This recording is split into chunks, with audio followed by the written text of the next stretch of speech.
अस्सलाम वालेकुम मोअज़्ज़ज़ ख़वातीन व हज़रात, अली मुमताज़ आपके साथ एक दफ़ा फिर। आज का कौमी असम्बली का इजलास इंतहाई अहम इजलास था, तारीख़ी इजलास था और इसके पॉजिटिव्स कम थे, नेगेटिव ज़्यादा थे। आज का जो इजलास है ये क्यों बुलाया गया था, ये मामला खुलकर अब सामने आ चुका है, वाज़े हो चुका है, बिल्ली थैले से बाहर निकल चुकी है, यानी कि the cat is out of the bag.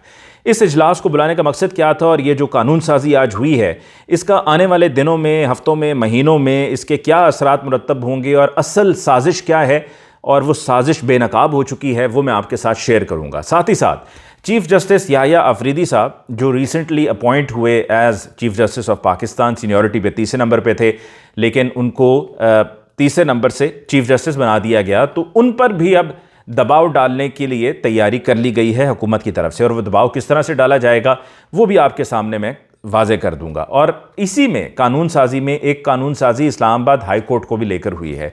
वो कानून साजी क्या है उस पर भी बात करेंगे। आखिर में इमरान खान साहब की रिहाई, इमरान खान साहब की रिहाई का सवाल हर कोई मुझसे तकरीबन रोज़ाना ही पूछता है। हर किसी की ज़ुबान पर यही सवाल है कि इमरान खान साहब कब रिहा होंगे। अदालतों में ये अदालती जंग चल रही है पिछले साल 5 अगस्त से लेके अब तक, लेकिन उसमें उस तरह से कामयाबी हासिल नहीं हुई। और जब हम कामयाबी की बात करें तो कामयाबी का मतलब ये कि इमरान खान साहब की रिहाई अब तक मुमकिन नहीं हो पाई है। तारीख़ पे तारीख़ दी जाती रही है पाकिस्तान तहरीक इंसाफ के वकला की तरफ से, और वो ये कहते रहे हैं ये हफ़्ता क्रूशल है, ये महीना क्रूशल है, अगले महीने के फ़लाँ हफ़्ते तक इमरान खान साहब रिहा हो जाएंगे। लेकिन असल वो हल क्या है या वो असल फार्मूला क्या है, वो असल हिकमत अमली क्या है कि जिसके तहत इमरान खान साहब की रिहाई मुमकिन होगी, उस पर हम आज बात करेंगे। और जो सरप्राइज़, एक बहुत बड़ा सरप्राइज़ पाकिस्तान तहरीक इंसाफ देने वाली है, वो सरप्राइज़ क्या है, हिकमत अमली बदल चुकी है और फ़ैसला भी हो चुका है। सबसे पहले कौमी असम्बली का इजलास, इसमें बिल पास किया गया है और इस बिल के तहत जितने भी सर्विसेज चीफ़ हैं उनकी मुद्दत मुलाजमत होती है 3 साल, उसको 3 साल से 5 साल कर दिया गया है। अगर ये 3 साल को आप 5 साल पे लेके जाने को एक तरह से एक्सटेंशन कह दें, मुद्दत मुलाजमत में तौसी कह दें, तो गलत नहीं होगा। पाकिस्तान मुस्लिम लीग नवाज़ इससे पहले भी ये समझती रही है और उनकी एक सोच रही है कि जी हम अपनी मर्ज़ी के लोगों को लाकर बिठाएंगे तो हमारे इक़्तिदार को चलाया जा सकेगा, हमारा इक़्तिदार तूल पकड़ेगा और हम अपने इक़्तिदार में ताकत में रहते हुए जो हमारे मकासद हैं हम उनको हासिल कर पाएंगे। मुशर्रफ साहब की अपॉइंटमेंट भी PMLN ने की, जनरल रिटायर्ड कमर जावेद बाजवा की अपॉइंटमेंट भी PMLN ने की, जो करंट आर्मी चीफ़ हैं उनकी अपॉइंटमेंट भी PMLN ने की, गवर्नमेंट PMLN की थी। और गवर्नमेंट को ये लग रहा है कि जी ये हम 3 साल से 5 साल करेंगे तो इस तरह हम पक्के यहाँ पर 5 साल तक बैठे रहेंगे, हमारा कोई कुछ नहीं उखाड़ सकेगा, हमारा कोई कुछ नहीं बिगाड़ सकेगा। इससे एक नेगेटिव इम्पैक्ट भी क्रिएट होता है। वो नेगेटिव इम्पैक्ट ये क्रिएट होता है कि इंस्टीट्यूशन जो होता है, जो इदारा है, वो इदारा किसी एक शख्स की वजह से नहीं होता है, बल्कि उस इदारे में और भी बेशुमार लोग होते हैं जो कि उस इदारे को मजबूत करते हैं, मुस्तहकम करते हैं। और इस तरह अगर कोई 3 साल के बाद किसी लेफ्टिनेंट जनरल ने आर्मी चीफ़ बनने की दौड़ में आना है और उनकी काबिलियत से फ़ौज फ़ायदा उठा सकती है, तो वो मामला अब 3 से 5 पे चला जाएगा। यानी कि अब अगले साल नवंबर 2025 में जब आर्मी चीफ़, जो करंट आर्मी चीफ़ हैं, उन्होंने रिटायर होना था, लेकिन अब वो रिटायर नहीं होंगे। इसका मतलब है कि अगले साल जो टॉप 4, टॉप 5 लेफ्टिनेंट जनरल इस दौड़ में होना था उन्होंने कि वो आर्मी चीफ़ बन जाएं, वो अब नहीं हो सकेगा। ये अब मामला कम अज़ कम मैं कह रहा हूँ कि 5 साल तक जाएगा, यानी कि 2027 तक जाएगा। और 2027 पे भी जब जाएगा तो उस वक्त भी यकीन से नहीं कहा जा सकता कि कोई एक्सटेंशन नहीं होगी। ये भी एक एक्सटेंशन है और वो भी एक और एक्सटेंशन है। वो और तरह की एक्सटेंशन होगी कि जब मुद्दत मुलाजमत मुकम्मल हो रही हो तो उस वक्त एक्सटेंशन दे दी जाए। ये एक ऐसा एलिमेंट है कि जिसमें जो नीचे डिज़र्विंग लोग हैं वो अपनी इस अपॉर्चुनिटी को खो देते हैं। लेकिन हुकूमत ने यह फ़ैसला किया। हुकूमत वो तमाम इस तरह के फ़ैसले करते चली आ रही है कि जिससे सिर्फ और किसी को नहीं, उनको और उनकी सियासत को फ़ायदा है। काजी फ़ाइज़ ईसा के बतौर चीफ़ जस्टिस अपॉइंटमेंट से पहले गवर्नमेंट इस बात के इंतज़ार में थी कि जी चीफ़ जस्टिस काजी फ़ाइज़ ईसा हूँ। यही वजह है कि उनके टाइम से बहुत पहले उनकी अपॉइंटमेंट का या उनके चीफ़ जस्टिस बनने का नोटिफिकेशन जारी कर दिया गया था। फिर उसके बाद मालूम था कि चीफ़ जस्टिस काजी फ़ाइज़ ईसा हैं, तो तो कौमी असम्बली और सूबाई असम्बलियों की तहलील होने के बाद, उनकी मुद्दत मुकम्मल होने के बाद इंतखाबात 90 रोज़ में ना भी हुए तो कोई इशू नहीं होगा, क्योंकि ये मामला सुप्रीम कोर्ट में जाएगा और वहाँ पर चीफ जस्टिस कौन है? काजी फाइज ईसा साहब। इसी तरह से जो 2024 में 8 फरवरी को इंतखाबात हुए, ये इंतखाबात भी नहीं होने थे अगर चीफ जस्टिस काजी फाइज ईसा ये कह देते कि जो आरओज़ और डीआरओज़ होंगे वो ब्यूरोक्रेसी से नहीं होंगे बल्कि जुडिशरी से होंगे। 2024 8 फरवरी को इंतखाबात तब भी नहीं होने थे कि अगर वो 13 जनवरी को बल्ले का इंतखाबी निशान काजी फाइज ईसा पाकिस्तान तहरीक इंसाफ से ना लेते। इंतखाबात नहीं होने थे कि अगर chief election commissioner Sikandar Sultan Raja Pakistan Tehreek Insaf के जो इंट्रा पार्टी इलेक्शंस हैं उनको मुस्तरद ना करते।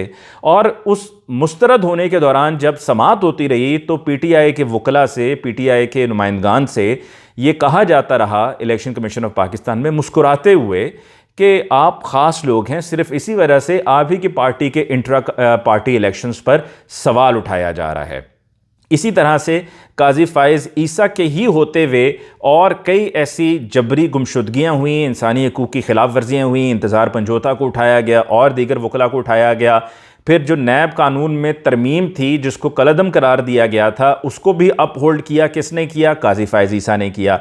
फिर 63A के तहत काजी फाइज ईसा की खिदमात हासिल करते हुए उसको ख़त्म किया गया, यानी कि जो लोटे हैं उनको बाज़ार में खुला छोड़ दिया गया, उनको आज़ादी दे दी गई कि कभी किसी के हाथ में चले जाओ तो कभी किसी के हाथ में चले जाओ, कभी किसी की ग़ुलामी इख्तियार कर लो तो कभी किसी की ग़ुलामी इख्तियार कर लो, कभी किसी मोड़ पर नीलाम हो जाओ तो कभी किसी मोड़ पर नीलाम हो जाओ। तो ये सब चीफ़ जस्टिस काजी फाइज ईसा के बदौलत हुआ।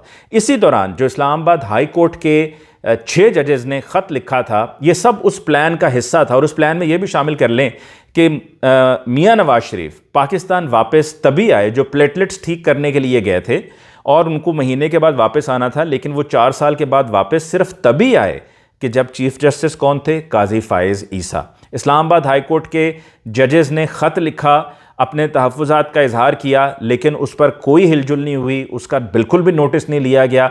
पेंडिंग है, किस वजह से? क्योंकि चीफ जस्टिस थे काजी फाइज ईसा। जो 59,191 पेंडिंग केसेस हैं सुप्रीम कोर्ट ऑफ पाकिस्तान में, ये पिछले 1 साला दौर में जो 1 साल चीफ जस्टिस काजी फाइज ईसा थे तो ये पेंडेंसी बरकरार रही। उस पेंडेंसी को, यानी कि उन पेंडिंग केसेस को, बैकलॉग को कम करने के लिए काजी फाइज ईसा की तरफ से कुछ भी नहीं किया गया। जैसे ही चीफ जस्टिस काजी फाइज ईसा की मुद्दत मुकम्मल हो रही थी तो तब याद आ गया पीपल्स पार्टी और PMLN और उनके इत्तेहादियों को कि भाई हमारे यहाँ तो केसेस का बड़ा बैकलॉग चल रहा है, लिहाजा हमारे पास एक कॉन्स्टिट्यूशनल, फेडरल कॉन्स्टिट्यूशनल कोर्ट होनी चाहिए। वो कॉन्स्टिट्यूशनल केसेस के जिनकी तादाद इन 59,191 केसेस में से बामुश्किल 250 है, उसके लिए एक अलग आईनी अदालत बनाना चाहते थे। और फिर जब वहाँ पर दाल नहीं गली, मुश्किल हुआ, तो फिर उस सूरत में आकर यह तय हुआ कि जी एक आईनी बेंच तश्कील दे दिया जाए। और उसमें भी इतनी जल्दबाजी में ये सब काम किया कि ये नहीं समझ में आया कि जुडिशल कमीशन ऑफ पाकिस्तान में लिखा हुआ है नए तरीक़ेकार के तहत 26वीं आईनी तरमीम के बाद कि आईनी बेंच का सरबराह भी उस जुडिशल कमीशन ऑफ पाकिस्तान का हिस्सा होगा, उन मेंबरान में शामिल होगा। लेकिन अभी तो आईनी बेंच बना ही नहीं, तो आईनी बेंच बनेगा तो आईनी बेंच का सरबराह होगा।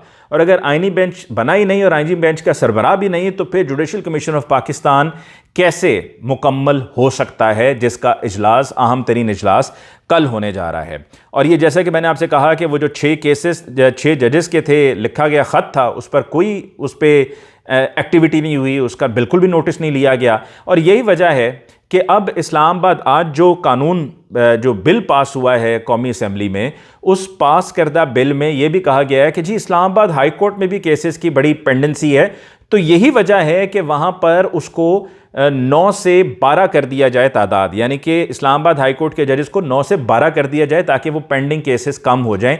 ये सिर्फ और सिर्फ इस्लामाबाद हाई कोर्ट के ऊपर कंट्रोल करने का एक तरीक़ाकार है, एक साजिश है। इसी तरह ये कह दिया गया है कि सुप्रीम कोर्ट ऑफ पाकिस्तान में जजेस की तादाद 34 तक जा सकती है, 34 तक जा सकता है ये फिगर, सिर्फ इसलिए कि वो चाहते हैं कि वो चीफ जस्टिस याह्या अफरीदी जो आइन और कानून के मुताबिक नज़र आ रहा है कि चलना चाह रहे हैं, चीज़ों को बेहतर करना चाह रहे हैं, तो चीफ़ जस्टिस याया आफरीदी को कमज़ोर करने के लिए और जो हम ख्याल जजेस हैं वो अपनी वाली साइड को हावी करने के लिए कि यानी कि ग्रुपिंग को मज़ीद तकवीयत देना चाहती है गवर्नमेंट कि जी ग्रुपिंग हो, तकसीम हो, और जब ये एक ग्रुप इस तरफ होगा दूसरा ग्रुप हमारा लाया हुआ होगा, जब हम जजेस की तादाद में इजाफा करेंगे और इस तरह से फिर हम सुप्रीम कोर्ट ऑफ पाकिस्तान पे राज करेंगे, सुप्रीम कोर्ट ऑफ पाकिस्तान को हम कंट्रोल करेंगे।